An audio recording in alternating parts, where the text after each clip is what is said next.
She saw him leave that morning, but he didn't come back that afternoon. He didn't show up that night. Nobody heard from him. The teen's body was found in a rolled-up gym mat in a high school in 2013. His death ruled accidental. Say my name and remember what you've done. Your hurricane has blackened out the sun.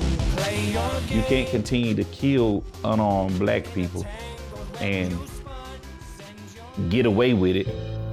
But if Kendrick did die of an accident, how, with all that distrust, how could you even ever show that? But then on the flip side is they didn't treat it like it could have been a homicide. Lowndes County Sheriff Ashley Polk announced officials were reopening the investigation. Only angle is to find justice for my son.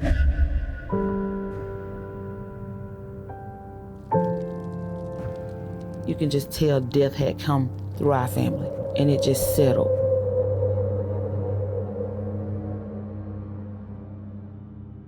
I had gotten an email back from Jackie. When I first saw it in my inbox, I was really excited because I wanted to go, even if it was off the record, and showcase the family what I had found. And I thought they would be really receptive to at least hearing it. They didn't have to believe what I had found, but I thought they would be receptive to hearing what I believed happened to their son. Wow, have I been naive here? Little did I know what was coming. Here was her response. We already knew you would get paid to lie on my son. We all know y'all work together.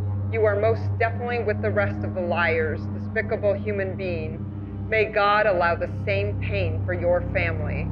I told them to watch you because I already saw your fake ass. So no, don't ever call me or contact my family again. And of course, Harrington would say that he helped allegedly got rid of my son's organs. But this, you know, another lying fake news lady. Y'all deserve each other. Sell your lies to your mammy or whoever listen. You are not stopping nothing. Shame on you, devil lady. You used my family and got paid off his stories. Then when you got what you wanted, a payoff on my dead son, you switched sides. I could have talked with you, but for this reason, my husband and I chose not to, and I'm glad we did. And I don't need your stance because there will be justice and you will be another racist clown in the book. Y'all prove me right every time. Can't trust y'all, period. To be perfectly honest, although I was in shock when I received that email, I had also heard from many other people that this same type of rhetoric had been used on them when they had tried to communicate with the Johnson family.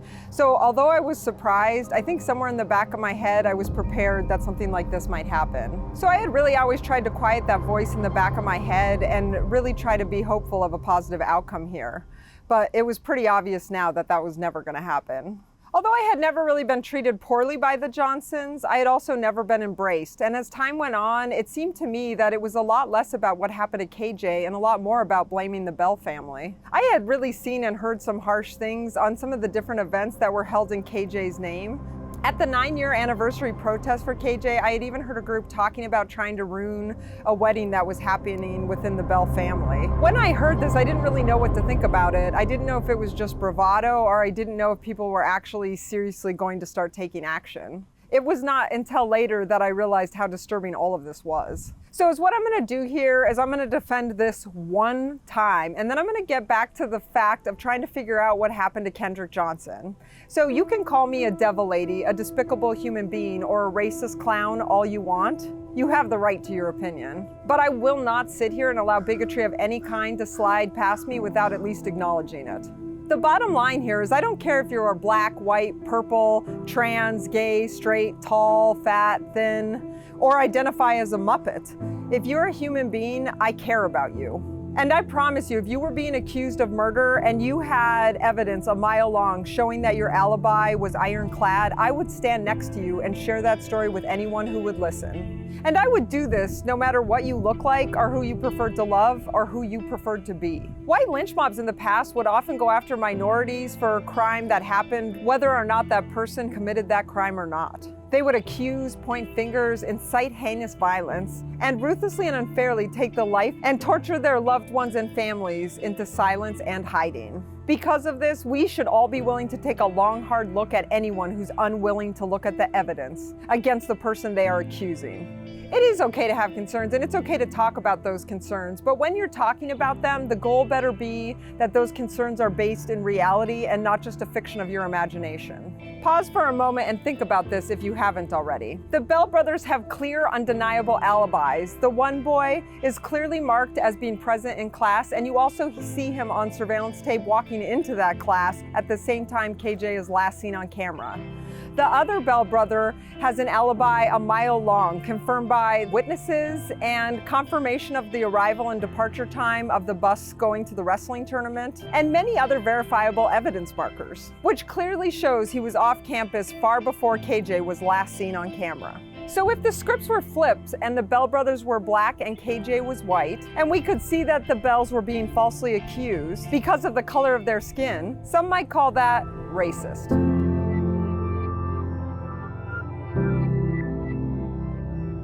So what do we call it when the innocent boys are white and they're being accused because of the color of their skin or because of the fact their dad's part of the FBI? Instead of basing it on actual evidence that we can clearly see and verify.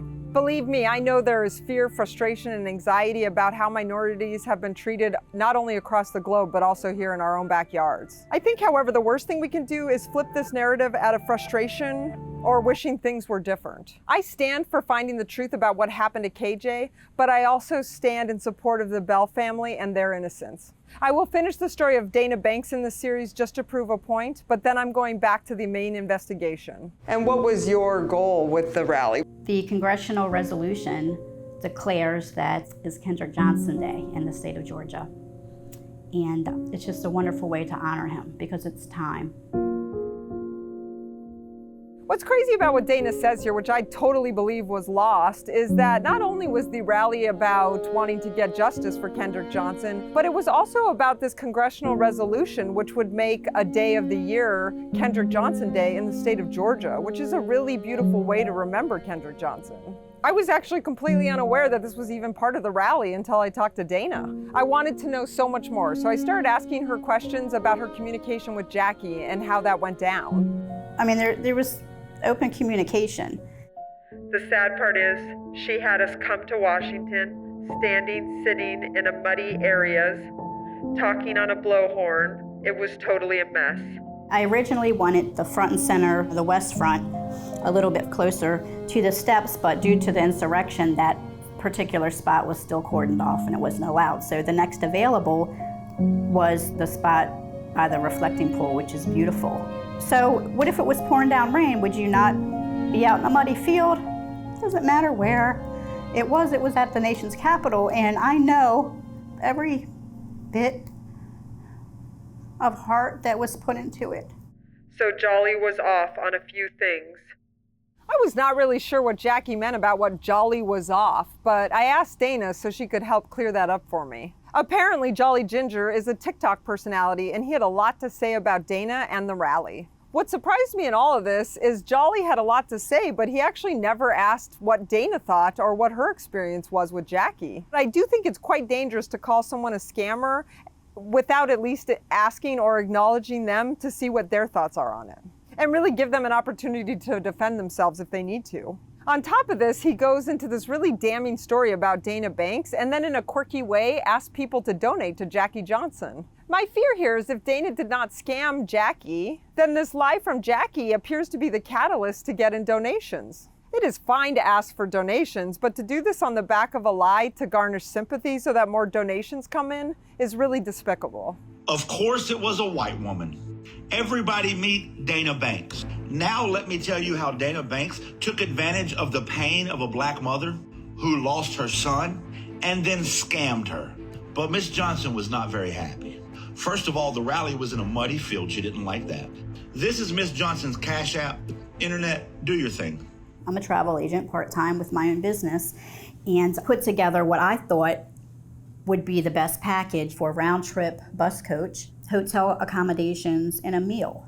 I was going to gift the meal and part of the travel. Initially, I had presented $250 package for each participant, and Jackie expressed that they would not be able to afford that. I'm assuming her family is what she expressed. There's no judgment there. I think what really kind of concerned me here is why was there so much confusion over who was supposed to pay for what? We really need to stop and take a look at if Jackie really knew that she was supposed to pay for some of the expenses that she's saying Dana had promised that she was going to pay for and didn't. What's interesting here is Dana is an independent travel consultant, and she really made it seem like her job in the rally was to facilitate travel deals so that the family could get down there the cheapest way possible so that they could participate in the rally. Not that Dana was supposed to pay for anything, but instead that Dana was supposed to put the package together so the family got the best deal.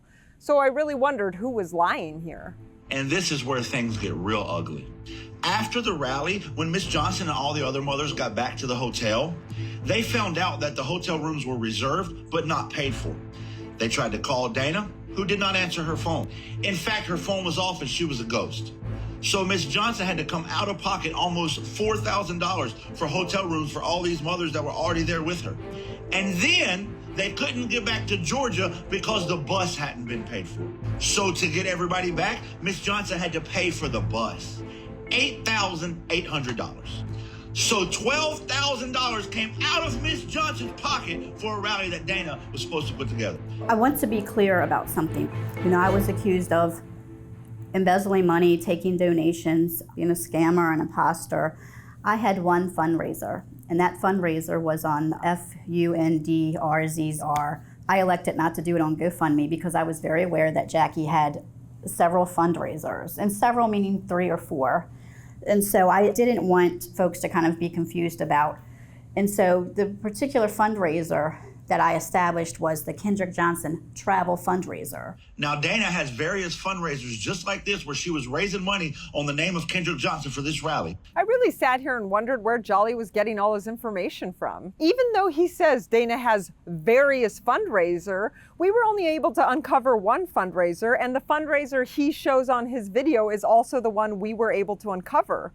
The interesting thing about this is I want you to look at the number on that fundraiser. It's $250. I mean, $250 is really not a lot of money for a rally if you've ever had to put on a protest or a rally. Would you do all this work just to scam $250, I wondered? Jolly even went on to say more about the agreement between Jackie and Dana. She told Miss Johnson, don't worry about it. She'll take care of transportation and hotels and putting the rally together. You just show up. We want to support you and your family. Please know I don't have to lie. Dana is a scammer, and she used Kendrick's name for clout. Not one thing she promised she did. And yes, I will be filing a police report. Mother of Kendrick Johnson scammed by white woman, who she says used dead teen's name for profit and clout. The mother of Kendrick Johnson, the teen whose body was found rolled up in a gym mat at the high school in 2013, appears to have been scammed. Jackie Johnson says she was approached by a woman on Facebook under the guise of helping her prepare a rally for justice for Kendrick. In the end, the dead teen's mom was forced to pay out of pocket for unfulfilled promises. There was a news article done by a hip hop publisher, SHUU, I don't know who it was, and you know, the headline reads, Kendrick Johnson's mother claims that she was scammed by a white woman. Why not just a woman? You have to ask yourself. So it really appears that Jolly Ginger and this SOHH basically just went off the word of Jackie Johnson and never even asked Dana what had occurred, which is really poor journalism. So obviously we see this article makes a very racist headline, plus now Jolly makes more racist remarks. Of course it was a white woman. Of course it was a white woman. Give me a break. White authority from time to time has been accused of putting black people all in the same category as somehow being bad, which is 100% horrifying. I think now in today's day and age, we all know talking about a race in this way is an inappropriate way to conduct ourselves. So why now are people still willing to do it? This is absolutely disgusting behavior, and those willing to stand beside people who are throwing out this type of rhetoric are no better than the racists that came before them. What a vicious cycle. The bullied become the bullies. This is a tale as old as time. I really wanted to see more evidence so I could understand this all better. Dana was so kind as to actually share her personal text messages with me between her and Jackie. I've isolated some of them to show to you. And once I read them, my heart sank into my stomach. The first point I want to talk about is when Jackie says the following. Not one thing she promised she did. There will be a stage set up and tables and chairs. I have secured the west front of the Capitol, which is the most prestigious location for visibility. So in a text on February 19th, almost 2 months prior to the rally, Dana outlines for Jackie what she'll be bringing to the table for this rally. So far, we know she wasn't able to get the location she wanted, which was the west front of the Capitol building, and that was due to the fact that there had been an insurrection and they weren't allowing protesters or rallies to go that close to the White House any longer. So she got another great spot by the reflecting pool. So maybe this is what Jackie's saying when she's saying Dana did not deliver? Dana goes on to say in her text message that she'll be supplying tables and chairs. Let's see if she met those promises. After the $8 was deducted, that fundraiser yielded about $247. My husband and I came out of pocket close to $700. And these were for things like the podium, the chairs, marketing, printing of flyers. There was a substantial amount. Dana was able to show me receipts for all the things she had promised. I had also seen those same items in the photos from the rally. So really, I kind of felt like she had honored what she said she was going to do. My other concern, however, was who was supposed to pay for the travel. Jackie makes it sound like from the quotes in the publications and from her own posts that somehow they were scammed out of money or left high and dry. Let's really look at these texts and find out who was supposed to pay for this trip. Hi, Jackie. I hope you had a wonderful week. Just running the cost of the bus by you before I provide my credit card info. What do you think about round-trip bus fare to also include 1 night of hotel accommodations for $250 per person? That sounds fairly reasonable to me. Just getting your opinion first. Folks can also pay in installments too. Please let me know ASAP. Thanks. Love ya. I find this interesting because that text is sent on February 11th, 2022. So if there had been any question about who was supposed to pay for the rally, now it would have been crystal clear. Now let's see Jackie's response. The $250, I know folks can't afford that. I thought that it was being accommodated. Let me know if I misunderstood. So it does appear that maybe there was a misunderstanding initially, but now Dana is clearly clearing that up. So if Jackie didn't have the financial ability or didn't want to have the rally, she could have at that point canceled it or just not shown up herself. Instead, they both continue on scheduling the rally. Dana even seems to be having difficulty throughout these text messages getting Jackie to confirm any sort of number that's going to be coming to the Washington rally. At one point, she even asks Jackie if there's someone else that can give her more information or that might be able to help her out with some of the questions she has. Again, in this text message, it very clearly shows that Dana is not the one responsible for paying for travel, and she's letting Jackie know what the cost is and what they need to do about the cost possibly being too high for Jackie and her family. Is there a person that could assist me with determining who will commit to the bus trip and with some admin help? I just need a definitive head count to make it easier to finalize the booking. I am including dinner and the hotel stay along with the round-trip bus fare to make things more streamlined. I just need to get the cost down. Is there an amount that you think would be easier for folks to manage? $250 was all inclusive, but I don't want to place a burden on anyone. I had gotten it down to $200. There was always, I guess, an issue with folks being able to afford it. It wasn't that it was a lack of communication. I think that it was just a reluctancy on Jackie's part, just finalizing things. In fact, at the very last minute, I had secured hotel rooms for I think 33 guests. And at the last minute, she had canceled it. She wasn't comfortable with the way that the hotel looked online. And so I was scrambling at the very last minute. When I mean last minute, I'm speaking, I think 48 hours before the event, I was able to obtain the least expensive accommodations at the Marriott that Jackie approved. I had to secure a contract and provide my credit card number. My team and I got our hands on the contract in regards to this deal with the Marriott. The contract is in care of Dana, meaning she is facilitating the deal, but the contract clearly states that Jackie Johnson and the Kendrick Johnson Foundation are responsible for fulfilling the contract. I have blocked out Dana's address, phone number, and email on this document. What I found even more interesting is that the contract clearly states what Dana said to Jackie throughout the text message, and that is that each person would need to pay their own way. Here's a quote straight from the contract. The following billing arrangements apply to guest rooms. Individual to pay all guest room charges. Cash-paying guests may be asked to leave a cash or credit card deposit to guarantee payment. Via text, Jackie understood that she was to pay a certain amount when she checked in. And so that was already finalized. There was nothing to do with that. You know, she was to check in and the guests were to pay their portion. I want to make it clear, there was $250 raised from the travel fundraiser. And I really want to express that throughout the rally, I continuously asked Jackie, is anyone donating?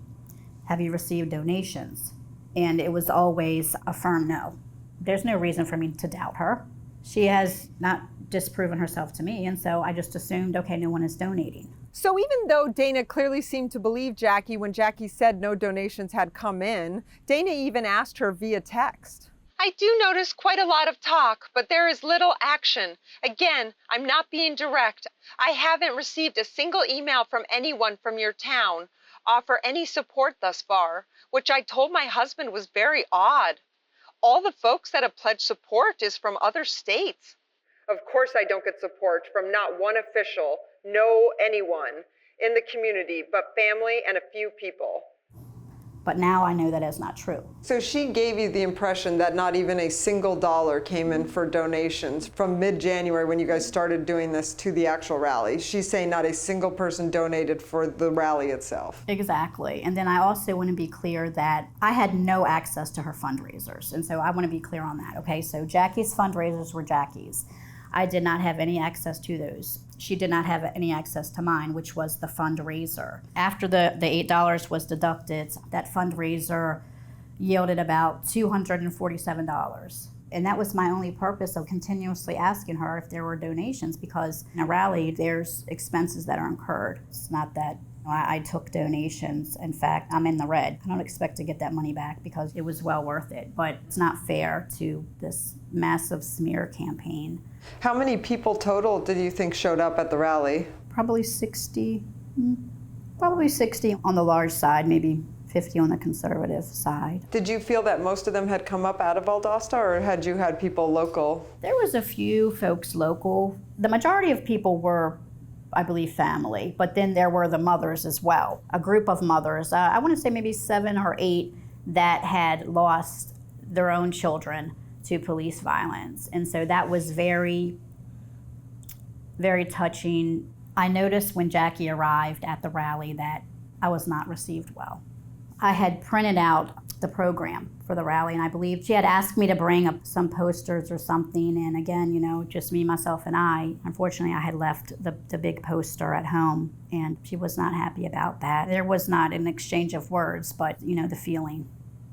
We didn't really interact much, but I think the icing on the cake was when Triana was scheduled to read the resolution for Kendrick, and she had a situation to where her flight was delayed or canceled due to an unruly passenger. And I think she didn't have a chance to give us a call until about 3 o'clock, and Jackie was really visibly upset about that. And in fact, initially, she did not want me to read the resolution, but the resolution was paramount. The resolution was the defining moment, if you will, of the entire rally. It was important because I know Triana worked so hard on that resolution. In fact, she was also responsible for passing the resolution for Ahmaud Arbery as well. And so she worked tirelessly for this. To have a day in January, every single day for the remainder of time for Kendrick, is absolutely the most honorable thing, and it's been lost.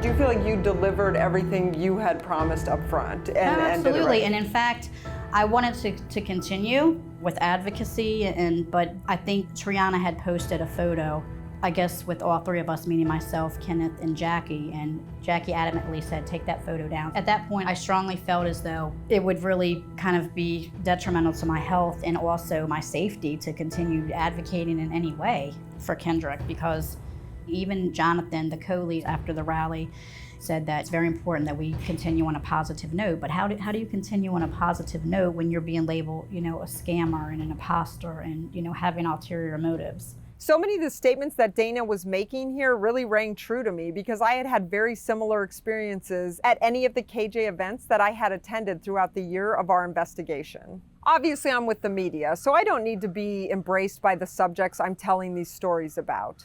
But I was surprised that after approximately a year of going to the different events that were held in honor of KJ, that I was really never made to feel like I belonged there. I always felt like an outsider, and this really surprised me because the other cases I had worked on, the communities had really embraced me, and I had become very close with the families on each of these cases. I assumed this was a product of the contract that Jason Pollock had had with the Johnson family and the fact that they couldn't help out or be part of a documentary until January of 2023. After hearing Dana's story, however, and after seeing the cruel email from Jackie, I realized that this is just a pattern of behavior. When the rally ended, did you feel like this was going to happen, or were you shocked when you saw the blowback?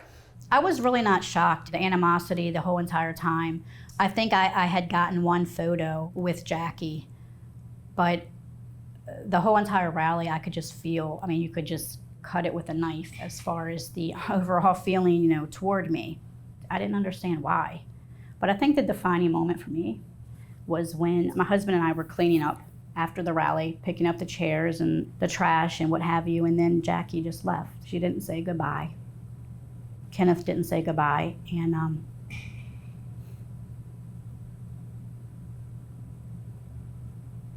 I mean, I wasn't expecting a thank you, I mean, I prayed with Jackie. There were beautiful moments with her, to where it wasn't about being black or white. It was about getting justice for Kendrick. I mean, I just didn't wake up one day and say, oh, let me scam somebody someday.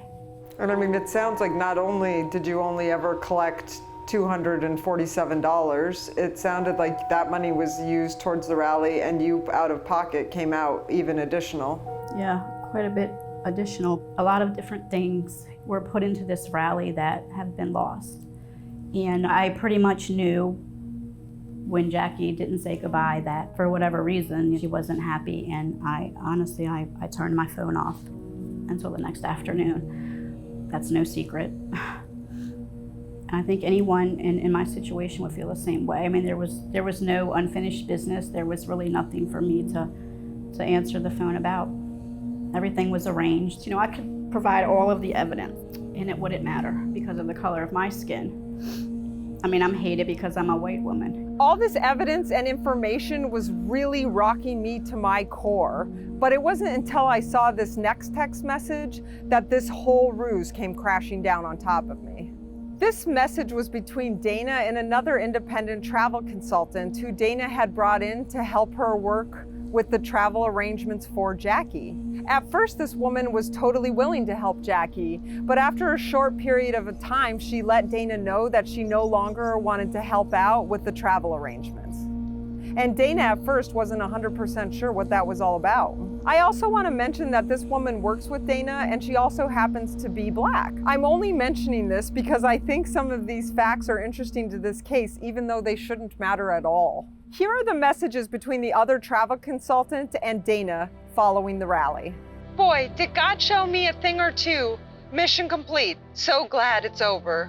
I saw that in her when I talked to her. I don't like how she spoke of you. I told her, are we talking about the same person?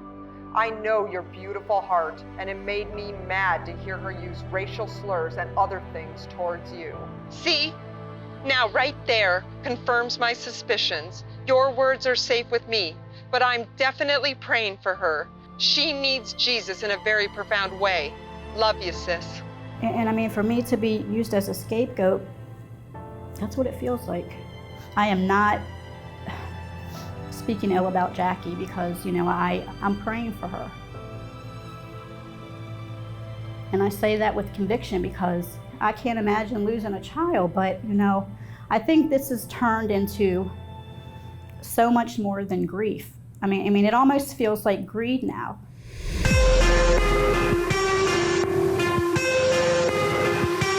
Say my name and remember what you've done. You're a hurricane. blackened out the sun. Play your game. In a tangled web you spun. Send your